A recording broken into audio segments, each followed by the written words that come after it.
தெய்வத்தின் குரல் மூன்றாம் பாகம் ஆச்சாரம் கீதையின் கட்டளை.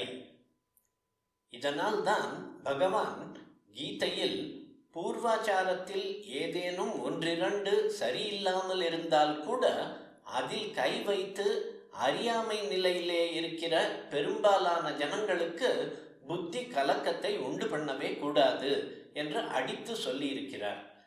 சாஸ்திரத்தில் சொல்லி இருக்கிறபடிதான் சமூக தலைவர்களாக இருக்கப்பட்ட அறிவாளிகள் எல்லா காரியமும் செய்ய வேண்டும்.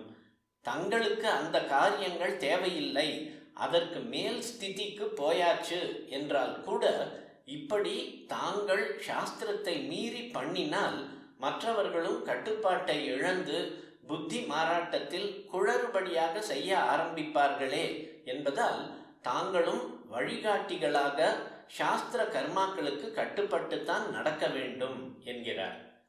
ந புத்தி பேதம் ஜனயேத் அஜ்ஞானாம் கர்ம சங்கினாம் ஜோஷயேத் சர்வ கர்மாணி வித்வான் யுக்த சமாச்சரன். கீதை 3.26. கீதை கீதை என்று இப்போது எல்லோரும் சொன்னாலும் இது மாதிரியான ஸ்லோகங்களை முழுங்கி விடுகிறார்கள்.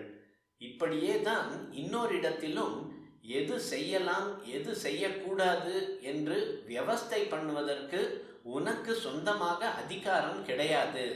சாஸ்திரத்தை பார், அதுதான் அத்தாரிட்டி.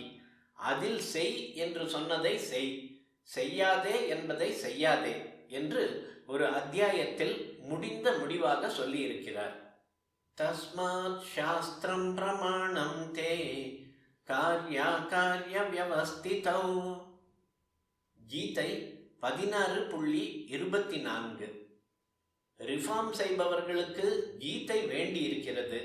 ஆனால் இம்மாதிரி விஷயங்களை அப்படியே மறைத்து கொண்டு போய்விடுகிறார்கள். அல்லது இன்னும் ஒரு படி மேலே போய் இதெல்லாம் இன்டர்போலேஷன், இடை செருகல் என்று சொல்லிவிடுவார்கள்.